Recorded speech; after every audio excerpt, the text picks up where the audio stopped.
السلام عليكم ورحمة الله تعالى وبركاته. أعزائي المشاهدين، أهلا وسهلا ومرحبا بكم. اليوم إن شاء الله غادي نحضر واحد الوصفة ديال البرد. غادي نحتاجو في هاد المكونات. غادي نحتاجو الدروة ديال الجمل، كتكون بحال هكا، وكنقطعوها مكعبات صغار. وغادي نحتاجو ليها هاد الكاسرونه، كنعقموها، كنديرو فيها واحد نص الحامضه، وكنديرو فيه الماء حتى يتغلى صافي. نكب ليه هاد الماء، وغادي نستعملها في هاد الوصفه. غادي نحتاجو هاد الشحمه، غادي نديرها في هاد الكاسرونه. بسم الله على بركه الله. بعد ما درت هاد الدروه في هاد الكاسرونه، كنشعل ليه عليها النار، كنخليها حتى كتسخن شويه هاد الكاسرونه، وكنقصو النار تكون العافيه مهيله بزاف بحال هاد الشكل، وكنخليوها حتى كتذوب هاد الشحمه كلشي هكا، ونكملو تتيمه ان شاء الله. بسم الله على بركه الله. بعد ما درتها في هاد الكاسرونه كما قلت لكم بالنار مهيله، كنخليوها كتذوب بوحده المكون واحد. ها هي دابا كتذوب كلشي بهاد الطريقه، وغادي نخليها كلشي هكا حتى كتذوب كلشي، ونكملو التتمه ديالها ان شاء الله. بسم الله. بعد ما دابت ليا هاد الدروه، غادي نزيد ليها الراس المعلقه ديال الملح، والملح على حسب الكميه. دابا غادي نضيفو هادي، وغادي نحركها صافي شويه هكا. ها هي دابت كلشي، غادي نطفيها. دابا غادي نضيف ليه 3 د المعالق ديال اوراق الغار.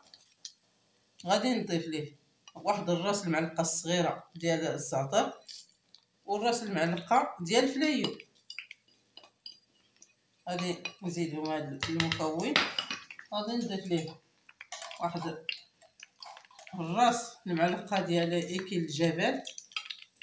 هاد الاعشاب كلشي راه كنمسحهم بالاوراق المطبخ، ولا شي منديل يكون نقي، كيتنقى وكيتمسحوا. وكنضيف ليه واحد الراس المعلقه ديال العرعر. دابا ملي ضيفت هاد المكونات غادي نحركها هكا، غادي نغطيها حتى تبرد. كنغطيوها هكا باش ديك الزيوت اللي كاين في هاد الاعشاب يبقاو فيه. كنغطيوها هكا وكنخليوها حتى تبرد ان شاء الله. بسم الله. بعد ما بردت ليا هاد السائل، غادي نحتاجو هاد القراعي. بعد ما عقمتهم غادي نصفيها هنايا، وغادي نصفيها هنايا. هاد الدروه كتصلح للبرد، كتصلح للكحه اللي فيه الكحه دابا بحال الليل. نعطيوه المعلقه بحال هكا وكيشربها. الوقايه هي البرد هي الكحه، واللي فيه الكحه كيشرب هاد المعلقه هكا.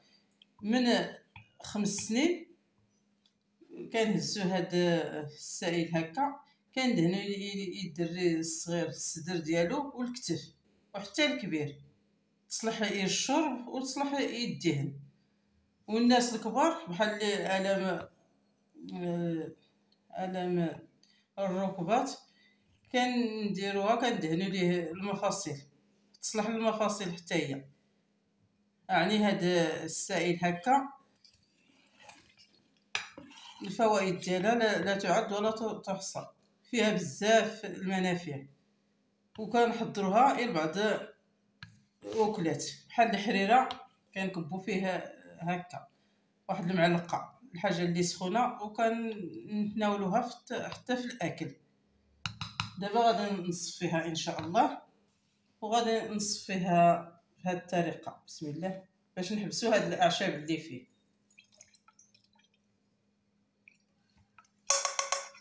وكنرجعوا ديك الاعشاب هكا، وكناخدو غير هاد السائل كلشي بحال هاد الطريقه.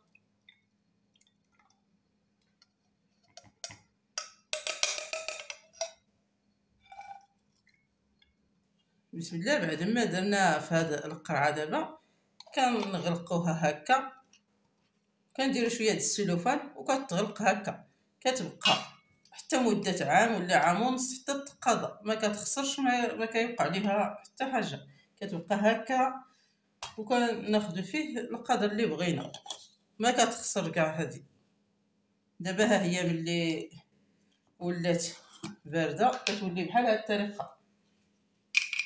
ها هي كنديروا ليه هكا، ملي كتكون صافي بارده كتكون بدون ثلاجه، غير في البلاكه ديال الكوزينه، وكندوروا ليها واحد المنديل بحال دابا هكا، كندوروا ليها شي منديل هكا كلشي، وكنخليوها في البلاكه ديال الكوزينه حتى نبغي نستعملوها وكنخرجوها. دابا ها هي ملي ولات هكا كنديروا ليه هكا بحال اللي بغينا نعطيوها الدري الصغير ولا الكبير، كنديروها في هذا المقله هكا وكنديروها فوق النار تسخن شويه حتى تذوب، وكنديروها في شي زلافه وكيشربها الانسان الا بغى ينعس. فيها الشفاء وفيها الدواء وزوينه بزاف. ما تنساونيش بتشجيعاتكم الفيديو. الا كيعجبكم بحال هذا الشكل الوصفات ديال البرد شجعوا لي الفيديو ونحضر معكم هاد الوصفات كلشي ان شاء الله. الله يسر اموركم، دمتم في امان الله وحفظه.